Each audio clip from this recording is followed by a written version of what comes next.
right, so we're going to be going through the idea of Reconstruction and what it really means after the Civil War. All right, so there are three big questions, and kind of like four. Um, the first one is simply, how are we going to integrate and protect the newly emancipated black freedman? All right. Um, all the former slaves, what are we going to do with them? How are we going to put them back into society, or put them into society, not really back in? The second one, how do we bring the South back into the Union as well? All right, so that one is more about the entire population and the land. And really, what branch is in charge to do that? And number three, how do we rebuild the South after its destruction during the war?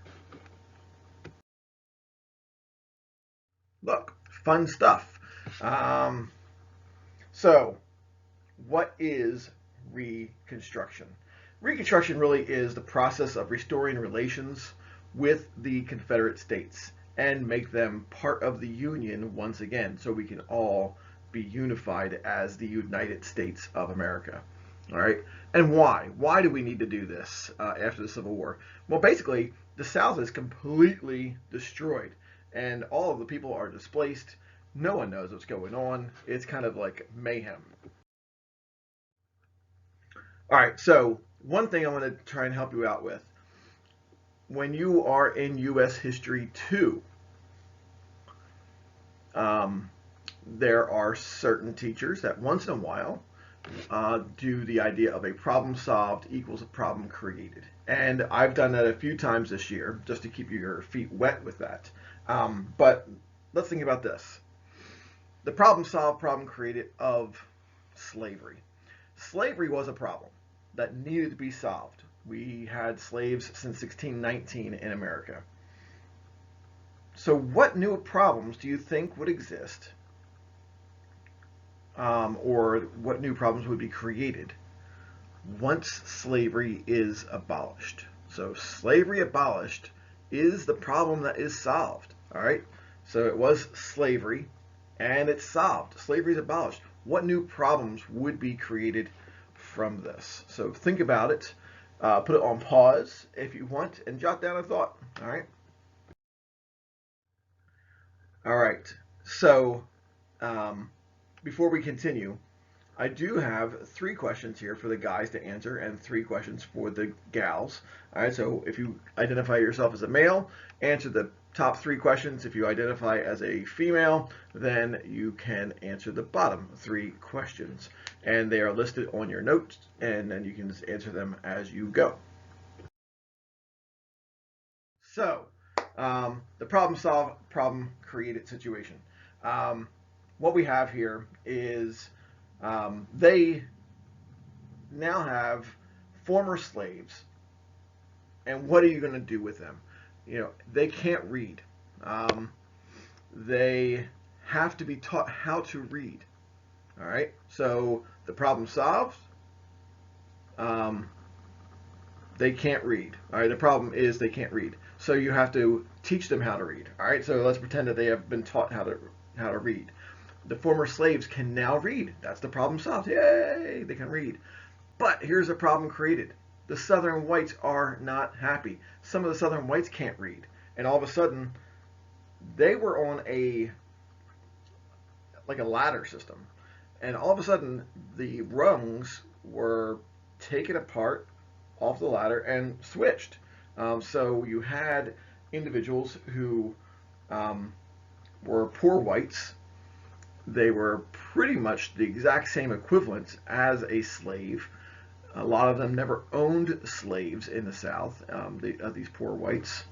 And now, all of a sudden, they're being treated better or worse than the former slaves. And they weren't even a part of the whole slavery institution. So it's almost like a punishment for being poor and white. So it builds up a lot of resentment and a lot of anger for some of these individuals. All right. So what we have here is they decided to come up with an idea called the Freedmen's Bureau. And the Freedmen's Bureau, it lasts for about 6 or 7 years. It is led by former General Oliver Otis Howard. Well, he's probably still a general, but he was a general during the Civil War. In fact, if you remember the Battle of Chancellorsville, where Jackson divided his army with Lee, they divided, and then Jackson came on the one flank, and Lee was attacking the other flank. This is the man whose regiment was attacked by Jackson coming out of the forest. All right, anyway, Oliver Otis Howard, he is leading the Bureau of Refugees, Freedmen, and Abandoned Lands, which is now the War Department, or was part of the War Department. Anyway, many former Northern abolitionists, all right, they decided to go south, and they wanted to help the Southern freedmen. They wanted to teach them how to read, all right? So that's the situation. So fun fact, this bill, the Freedmen's Bureau bill, Freedmen Act, is the first vetoed bill ever overridden by Congress. Now, you're asking yourself, why would the president veto this bill? Well, we'll get there. But this is the first time that we ever had a bill that was vetoed by a president, and Congress goes, no, we're going to keep that one. All right, here's a quote from O.O. Howard in 1865, who was the chairman of the Freedmen's Bureau, which I just showed you a picture of. And it says, the rights of the freedmen, which are not yet secured to him. All right, so it's not really there yet, folks. It's the idea of it is on paper. All right, are the direct reverse of the wrongs committed against him. I never could conceive how a man could become a better laborer by being made to carry an over-heavy and wearisome burden, which in no way facilitates his work. I never could detect the shadow of a reason why the color of the skin should impair the right to life, liberty, and the pursuit of happiness. So this gives you an idea of where Oliver Otis Howard was in his stance on the idea of slavery and ending slavery, and what was needed to bring the freedmen into society. All right, so they do have some goals. Their goals are to educate the freedmen and their families. They wanted to stop violence and promote justice. This one's going to be tougher. And they want to give them some family and social services. So any of the freedmen who would need any kind of service, they wanted to provide those things for them. And also to help them with labor and with contracts. So to give them a job, but also help them to establish some kind of a contract with those they are working. All right, so something that's offered. They were given some basics, medicine, clothing. They were given some quantities of food, transportation. At the point of the Reconstruction era, which is 1865 to 1877, hospitals were integrating, all right? Which is really kind of interesting because after 1877, all that stops. Some educational plans and outcomes, all right? They wanted to encourage large plantation owners to build schools for the former slaves still working on the land. And this was a little interesting because opposition started to form in the idea of educating new freed slaves. And basically they were saying, wait a second, why should we have to do this? Why should we educate these former slaves? Because they are, it's taking away time from them to work, and we need people to work our fields. And the idea of slavery was done, but the idea of taking care of the land still fell on the black man. So from 1865 through 1871, there were close to 450,000 freedmen who were attending the freedmen schools. And in 1869, all right, that was the peak year. The freedmen reached peak enrollment with 3,600 people teaching the former slaves. And they were working in about 2,700 schools. You can see the numbers there. And they were teaching 150,000 students that year. So that's crazy. When you look at that main number of 448,000, 150 in 1 year. And this is over a 6-year period. So that's a lot of people in 1 year. Now, they do encourage African Americans to pass it on. All right? So they do want the African Americans to become teachers, to become lawyers, and some of them do become politicians. But what do? They went from the Freedmen's Bureau, where you're teaching these former slaves how to read, how to write, and they also established what we call now HBCU, historically black colleges and universities. All right, and these are all established in the South, where the former slaves are. And places called Howard and Fisk and things like places like that, they're all over, and they're still around, historically black colleges and universities, and they are training teachers, training lawyers, and they are full-blown accredited colleges during this era, which is amazing that we move forward so quickly right after the Civil War, but then it just stops for about 100 years. So some troubles. I put up here what we have, the two different versions on the right hand side here, different drawings. You have a white woman teaching the former slaves or the African Americans in that classroom. That was typical of what was truly happening, very packed. But some people felt that the Freedmen's Bureau really kind of promoted laziness of the former slaves. And you have one picture here of a former slave, most likely, picking the banjo. And so what they were saying is the idea of the Freedmen's Bureau, it was securing jobs for freed slaves, but it was taking away jobs for poor whites. And some of the people felt that it was truly giving them some false hope, because no one really expected the Reconstruction era to last that long, and probably things were going to go back to what they were like before the Civil War. And other people say that the Freedmen's Bureau is a cause of the black codes.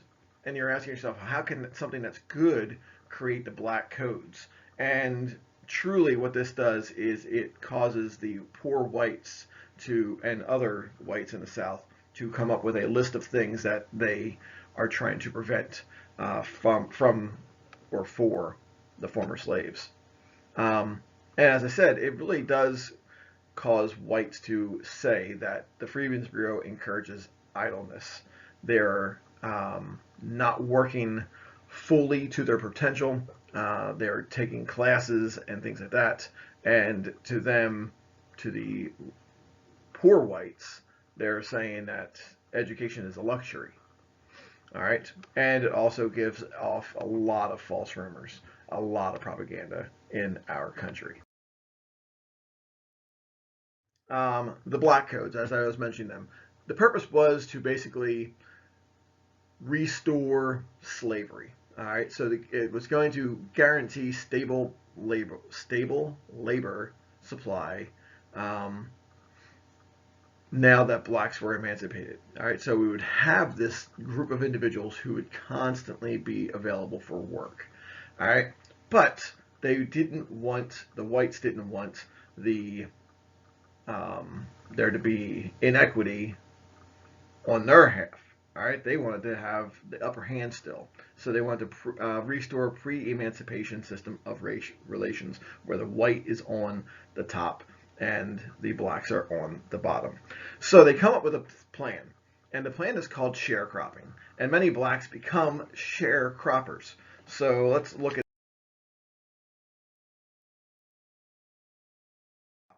sharecropping is basically the idea of sharing the land, sort of. You are renting it from the landlord, who happened to be white. And this gives you an idea as where all the sharecropping was pretty much going on, which is the Deep South.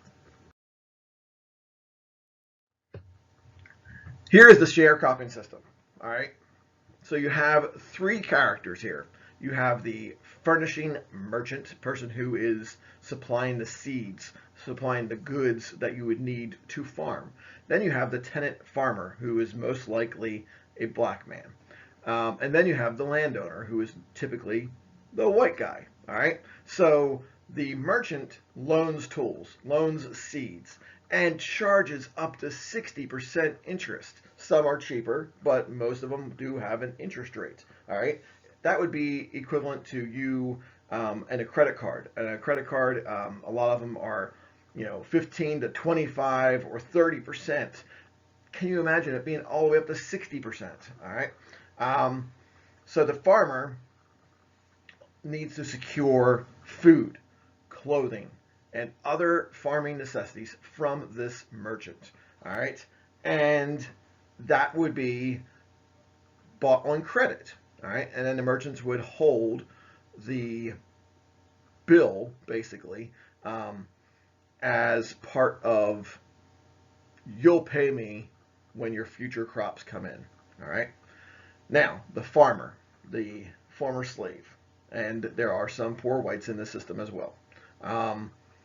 They plant the crops, they harvest it, and then they have to do something that's really kind of bizarre. You're working the land, but you have to turn up over to a half of what you have harvested to the landowner as payment or rent for being allowed to use their land. And then the remainder pretty much goes to the merchant that you bought all the goods from. You get something left over. Probably works out to be less than 5%. All right. But that's what worked. Unfortunately, that's how it was made to work. All right. So the landowner, they would rent the land and get future crops. And that's basically what their job is. So the black codes, what do they look like? These things range from poll taxes. If you wanted to vote, you had to pay a tax at the polls. If you wanted to vote, you had to prove that you could read or write. So it was a literacy test. And then it also was eventually forming the KKK, the Ku Klux Klan. All right, so because the Ku Klux Klan would be the group that enforces this, all right, through fear, all right. So the result, it limited freedom of the newly freed slaves or freed former slaves, and made them officially second-class citizens the rest of their lives.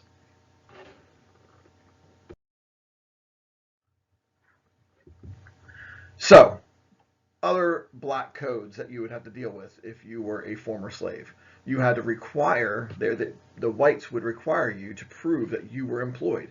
This would cause the Freedmen's Bureau to basically run out of business because you had to be employed, you couldn't be going to school, and you had a proof that you were employed.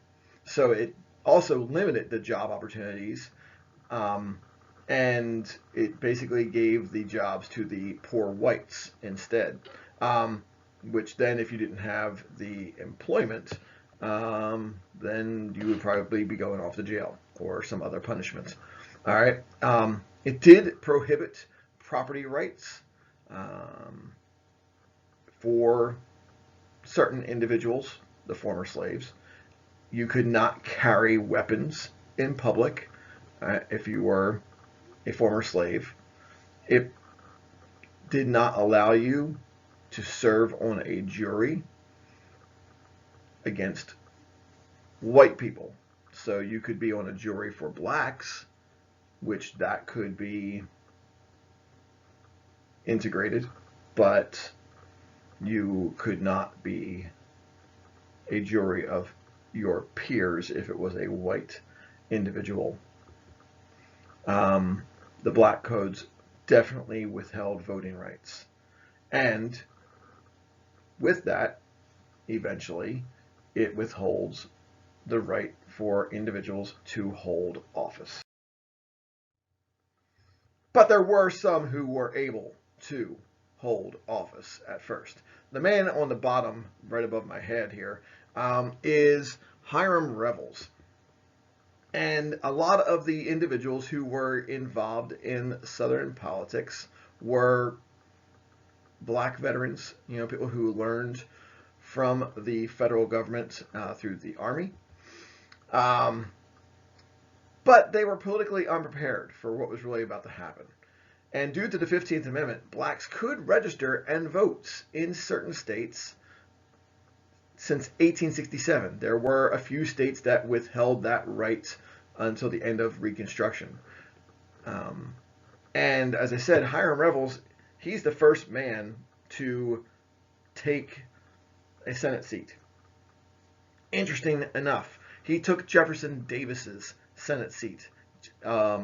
Jefferson Davis was from Mississippi, and he was the former president of the Confederate States of America. So this becomes like a big slap in the face. All right, this man takes over the seat left by Jefferson Davis. So you have the leader of he's the president of the Confederate States of America, and he's basically being replaced by a black man. And that really hit hard for some of the individuals in the South, some of the white individuals. And there was something called Negro rule. Basically, even if it was an individual who was selling stamps at the post office, if the person selling stamps was a black man, it was basically Negro rule. And the idea was that you are having to, as a white person, be putting yourself beneath this other individual who is basically in charge of you behind that counter.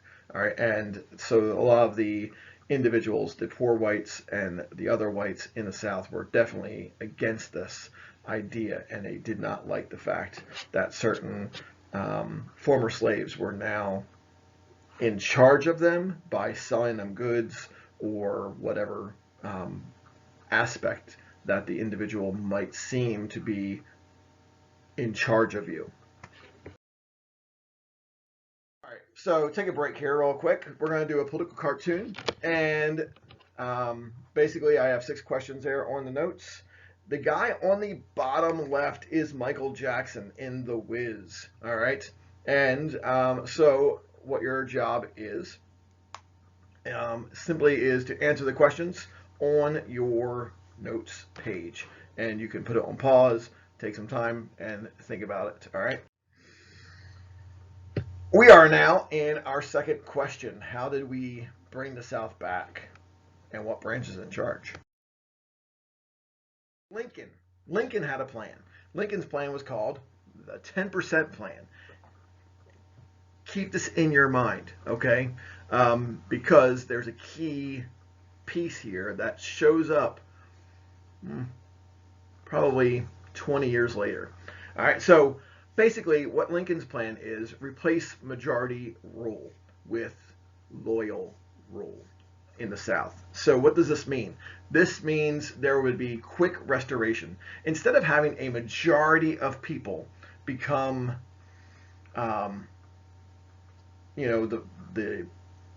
deciders on an election, he wants it to be the idea that you would have a loyalty rule. So if you are voting for loyalty to the United States of America, then you're good. All right. So he never truly believed that the South left the United States of America legally. So for him, it was just simply a matter of checking a box to bring them back in. Um, and so he had a plan. His plan was when 10% of the voting population in the 1860 election, and that's the key, when they had taken a loyalty oath, they would basically bring that state back into the United States of America. It would be recognized as a full functioning state again. They would have to make it their own constitution again and things like that, but they would basically be allowed to be in the United States of America. His 10% plan also pardoned all of the Confederate soldiers and officers except the highest ranking ones. And the thing is, he didn't consult Congress in any of his plans. So some people were really kind of ticked off about his ideas. Then we have the guy who takes over because Lincoln is assassinated, if you remember, in April of 1865. So his vice president takes over. His vice president, if you remember, was a Southern congressman. He's from the state of Tennessee. He's the only Southern congressman to not leave the Union. He stays with the Union. He's a Democrat. And this is a strange choice, but now we have this man in charge. Side note, I think he looks a lot like Tommy Lee Jones. That's why I put him there. All right. Anyway, he agrees with Lincoln's plan, the 10% plan. He wants to add a different piece, though. He wants to basically give a pardon to the soldiers and some officers, but not the highest ranking military officers, and definitely not the aristocrats. He believes that the wealthy whites were the main problem. All right. And this would be anybody who had more than $20,000 back then. And if you had less than that, then you could ask for a pardon directly from President Johnson. Now, the Southern states basically had to do a few things, though. They had to pay their debt to the Civil War, all right, monetarily. They had to ratify the 13th Amendment, and they had to claim that secession was illegal, all right. And this would just basically be the nullification idea. You're nullifying the idea of secession. Now, to give you some proof that Johnson was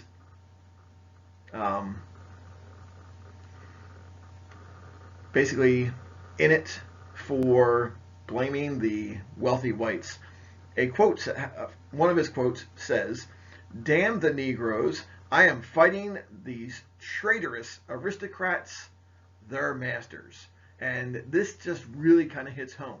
He is there to kind of help the poor whites. He saw himself as a poor white, and so he is going to try and take care of these individuals. Not so worried about the African American. All right. So some missteps. Now, as I told you back in the Civil War era, you do have President Lincoln, who really kind of overstepped his bounds. After he is assassinated, they look at a bunch of different things. The Supreme Court does. And they basically say that all of Lincoln's habeas corpus cases were eventually overturned. So you have a president who says they never really left. So how in the world can he say that we have a civil war then? It's kind of a strange situation because habeas corpus can only be taken away during times of civil war. And that is the idea that if you don't have evidence on somebody, then you can't put them in jail. All right. President Johnson misstep. He allowed all the former Confederate states to return quickly to the Union, which is fine, but he also allowed the Southern congressmen and Congress fighting with the president. They say no. These Southern congressmen cannot come back into the Senate, into the House of Representatives, and this becomes a huge fight. Now, as I told you before, President Johnson does veto the Freedmen's Bureau. And you can see a picture here of him kicking it down the steps, and there's black men who are basically being thrown about by the kicking down of the Freedmen's Bureau. And he vetoes the original Freedmen's Bureau in 1866. And he also vetoes the 1866 Civil Rights Act. Both of these bills are overturned by Congress. And that's the first time we have ever had in history a veto overridden. It's been in the Constitution since day one-ish, but they never ever had to enact it. President Johnson, he's got a few things he's upset about. All right, the Civil Rights Bill, he feels that it goes against the poor whites too much, and it eventually becomes the 14th Amendment, which is a key amendment just because it hits everybody nowadays. The Freedmen's Bureau, he does not like that. He vetoes that. And he says that it causes the black codes, which it does. But for most of Congress, the good outweighs the bad. All right. He also does not necessarily care for the Reconstruction Act of Congress. And it's broken down into four parts. Congress, the radical Republicans, they wanted to, and that's the name of the group at the time, they wanted to break the South into military districts, all right? And they wanted to make sure that the black male had the right to vote. They also wanted to make sure that the southern states accept that idea that the black male gets the right to vote before they are brought back into the Union. And they also wanted to basically say that the civilians would not be put in harm's way, basically. That gets Johnson, all right, because the rich, the aristocrats who did not fight,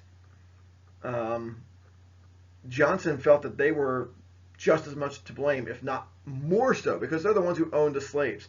But they didn't fight in the Civil War, so the congressmen who were a part of Washington, D.C. at this time, they're like, well, they weren't really part of the Civil War, so we can't really try them. We're not going to make them feel like soldiers or anything like that, like the officers, the higher class officers. All right. So what happens? True story. The South is broken up into 5 districts. The black male vote becomes the 15th Amendment, and most of the states do allow black males the right to vote by 1870. All right. Now, the former Confederate States officers and soldiers, they can no longer vote. They basically are giving up their right to vote. So that one's huge, because now you have a black man, a former slave, who has the right to vote, but the white man in the South does not, unless they were making $20,000 or more a year. All right, so the aristocrats gained or kept their vote in the South. So now you have the wealthy whites and the poor blacks are the only two who really can vote in the South. All right, now, the Wade-Davis bill is another plan. All right, so you have Wade on the one side from Ohio and Davis from Maryland on the other. And it basically is the Lincoln 10% plan, except it increases it to 50%. Again, there's that key, 1860, all right? 1860, 1860, 1860. Remember that for the next slideshow, all right?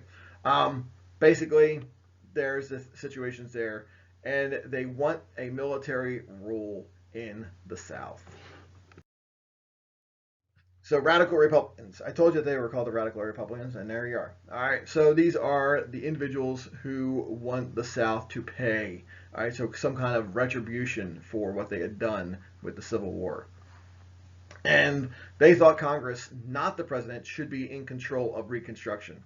However, they did not want to include the Southern Democrats who were once in Congress, and the president's like, oh, we should bring them back.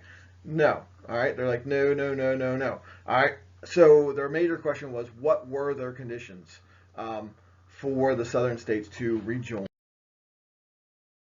So some radical Republican leaders. You have Thaddeus Stevens on the left and Charles Sumner in the on the right. Charles Sumner is the man who was beaten over the head by Preston Brooks during the abolitionist arguments in the Senate back in the 1850s.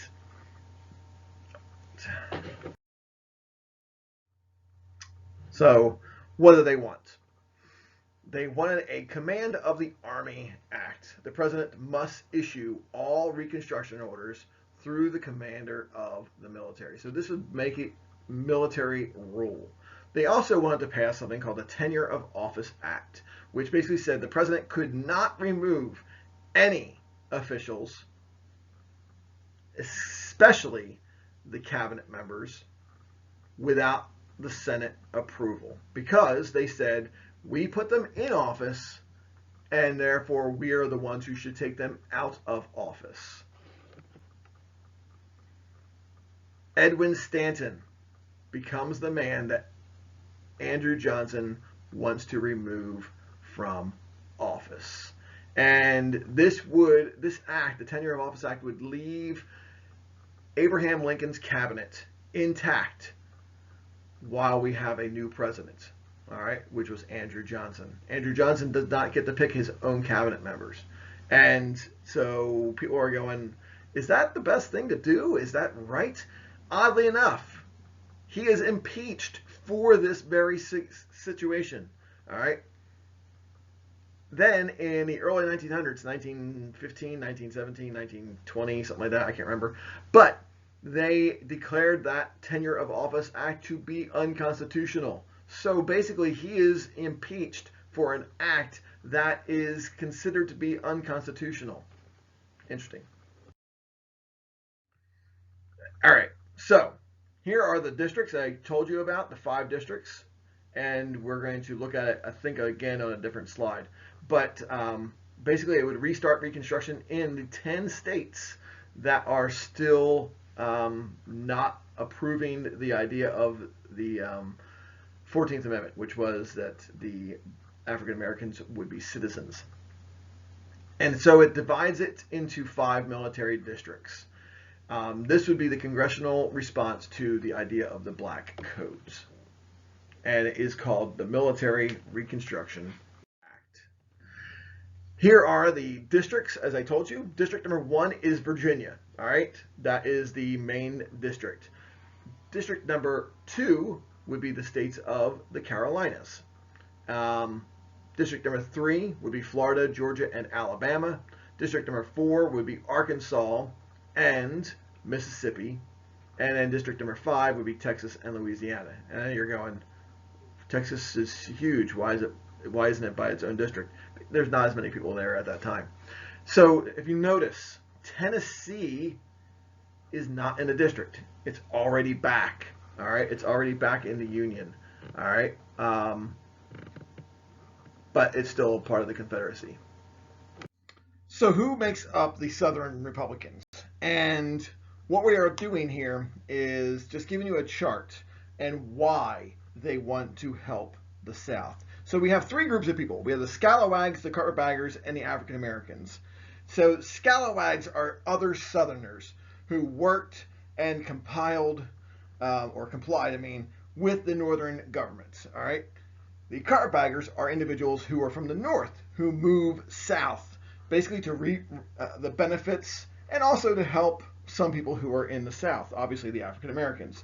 Then we have the African Americans who are former slaves and the other free blacks who were basically implementing Negro rule. So the motives of these individuals, you can see what they are there, but basically they want to help either industrialize the South or help the former blacks, slaves, to feel like they are integrating well into society, or they want to actually serve themselves and their people by basically being part of the solution rather than being part of the problem.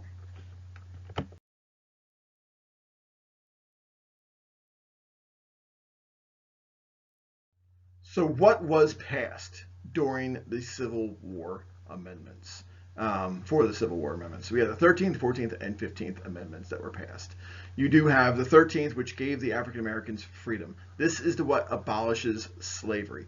It is finally ratified in December of 1865. All right, it was passed in Congress, I believe, in February of 1865, but it has to be passed and approved by the states. All right, so that is when it is finalized. So that is when slavery truly ends in America. It's not the Emancipation Proclamation. It is the 13th Amendment, which is December of 1865. The 14th Amendment, which is approximately 2.5 years later, is the idea of African Americans gaining citizenship in America. And it guarantees the rights and security of the freed people. This is why it is carried on to all Americans, because it guarantees rights and securities of all freed people. And that's why the 14th Amendment is such an important amendment for all Americans. And this truly gets rid of the 3/5 law from the 1770s. And the impact of that is simply this. The South now increases their population size. All right, it used to be, every 3 out of 5 slaves would be counted as part of the population. Now it's all 5 out of 5 freed blacks who are now part of the population. That will increase the number of representatives in the House of Representatives. So the impact is you'd have more individuals speaking on behalf of the Southern governments. At first, it would be African Americans, but eventually they are replaced with white males. And then we have the 15th Amendment, is the last of the Civil War amendments, which is passed by the states in February of 1870, a good year and a half after that last amendment. And that gave African American men the right to vote, not women. Women fought for the right to vote, and they were trying to make it part of this amendment. But the only thing that was passed is that black men get the right to vote, and women still have to fight for another 50 years to get the right to vote. And you'll learn about that with your US2 classes. So, as I said, there was a few other things that were passed. The Civil Rights Act of 1875. This would be during the presidency of U.S. Grant, and basically it is what is listed here. It is a crime for any individual to deny full and equal use of public transportation and public places to anyone. It prohibits discrimination and jury selection, which would go against this idea of the black codes. All right. The shortcoming is there's no enforcement, and we have to basically deal with that for about 90 more years after this. There is no new Civil Rights Act attempted until the 1960s. Now, we are on the last question. How do we rebuild the South after its destruction? So, the conditions are horrible in the South. Here is a picture of, I believe, Atlanta, maybe Richmond, I can't remember off the top of my head, after the burning of the South. If you remember Sherman's March to the Sea, and then also the burning of Richmond. 2/3 of the South's shipping industry is completely destroyed. As you noticed, if you remember from the Anaconda Plan, that's part of the goal, was to destroy and control the water boundaries. All right, 9,000 miles of railroad completely tore up. All right, they called them Sherman bow ties. They took the railroad and they twisted them. They literally twisted the railroad ties. Bridges, canals, levees were all destroyed. You had to rebuild all this stuff. But basically it was to try and win the war. And plantations, towns, and cities were completely burned. So this is huge, and we need to rebuild the South. Confederates went by the Confederate currency. There's a picture of it up there. It's completely worthless at this point. So if you owned it, now you own nothing. It's not replaced. It is completely worthless. All right, and that destroyed the savings of hundreds, thousands of people. The value of the farmland is abysmal. 70% cut in from this. You know, if it was worth $100, now it's only worth $30. All right, and 1/3 of all the livestock in the South was completely destroyed. This is a few of the homes and factories and entire cities in ruins. Just wanted to show you them in a quick glance, but the next slide I'm going to allow you to see all 4 of these pictures by just looking at them and looking at the destruction. So we have here these pictures. Take a look at these things. You have buildings completely gutted. You have streets totally destroyed, flooded. This is what the South looked like after the Civil War, and you're trying to rebuild this. That is a major, major undertaking, to say the least. And no, the guy in the left-hand corner of the bottom right picture is not a ghost. Or is he? So the conditions were horrible, folks. There are 4 million African Americans who were once slaves. They are now free, but they lack the proper education. They lack the money, the opportunities, the property to get anything done, and they are completely displaced.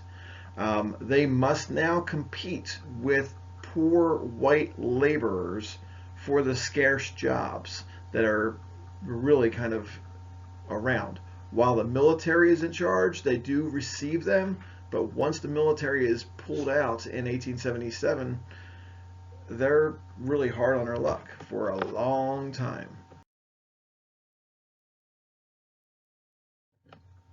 We're back to this question. All right. We have gone through the 3, but we need to go right back to that second part of that second question. Which branch is truly in charge during the Reconstruction era? Is it the president or is it Congress? We come up with a decision. It is Congress. All right, so how do we come up with that decision? They impeach Johnson. All right, he is the first sitting U.S. president ever to be impeached. Basically, everybody was going against this guy. And the main reason was, as I said before, he removed Edwin Stanton in February of 1868. We're talking, what's that, 10 months before the next election? And the end result is the House impeaches Johnson on February 24th, 1868. Before they even brought up any charges against the guy. They voted to impeach before they even had charges to impeach him on. All right, they knew they wanted to get rid of this guy. All right, so 126 to 47, completely, 2/3 to 1/3. The second end result, there is an 11-week Senate trial, and he misses being removed from office by 1 vote. we needed to have 36 votes to remove this guy. 35 do. The one man who says, yeah, I probably should vote to impeach him, that would be the politically smart thing to do, but I'm not. Because if we do, then every president is going to go through impeachment proceedings. All right. Since then, we have had Bill Clinton be the next president impeached. Nixon was not impeached. All right. It was probably would have been close, but in 1974 he resigned. And then we just recently had Donald Trump. But neither or any of these men, all three of them, have not been removed from office.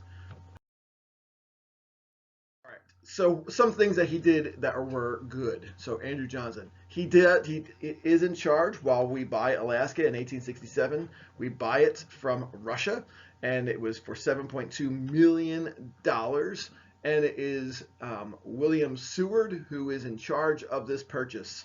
A lot of people would say it was a major mistake, and they called it Seward's folly, like a mistake. But you can also look at it as an ice capades type of thing, and ice follies. All right, so they called it Seward's folly.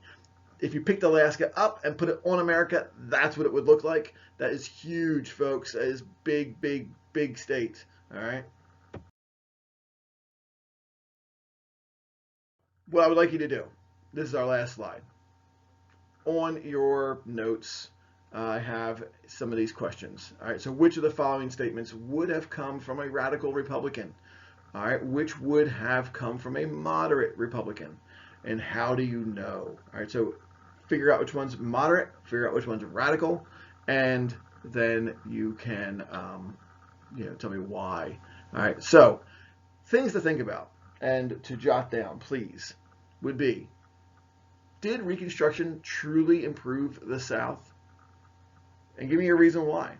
Did it truly help the fate of the blacks, the former slaves, the free black men?